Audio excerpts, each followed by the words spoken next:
Insights into this developing story. I have James Gomez, Regional Director of the think tank, the Asia Center. Thank you, Dr. Gomez, for joining us. Now, we have been seeing protests in Myanmar for more than a decade, and many of the protesters are young people. Why is this? Well, that's simply because they are the internet generation. They are about 18 to 30 years old. They are very familiar with the top social media platforms such as Facebook, WhatsApp, Instagram, and Twitter.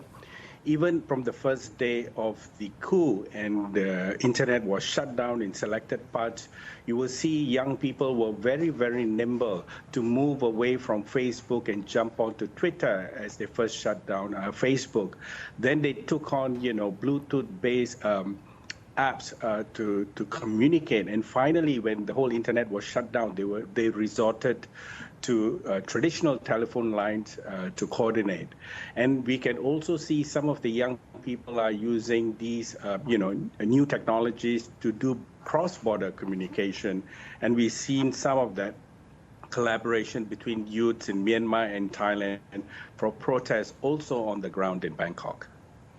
Now, Dr. Gomez, the United Nations says more than 350 people, including officials and activists, have been detained since the military has seized power.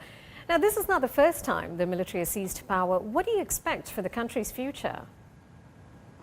Well, I think the first thing is they have scuttled the economics of the country, because by shutting down the country, shutting down the internet, they have affected banking services. Now with the arrest and the prolonged protests, I think the economy is going to take a battering. In fact, there are phrases going around that at current stage of politics in Myanmar, Myanmar is simply not investable.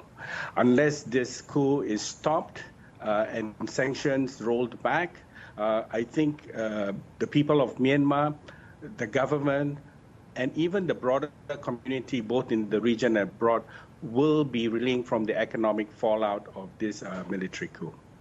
All right, thank you, Dr. Gomez, for those insights. I was speaking to Dr. James Gomez, Regional Director of the think tank Asia Center.